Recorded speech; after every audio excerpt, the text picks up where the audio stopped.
আমি নিজেই বৈষম্যের শিকার। বৈষম্যের শিকার মানে কি ভাই, একটু ভালো মতো বলবেন?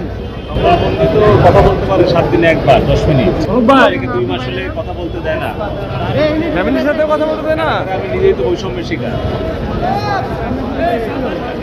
শুধু চাই আল্লাহ সর্বোত্তম পরিকল্পনা করে।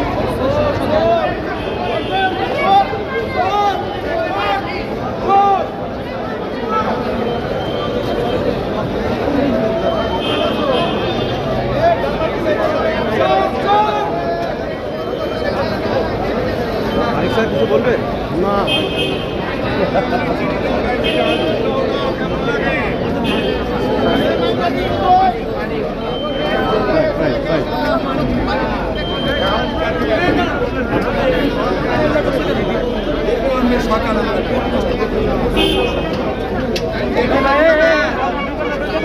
আরে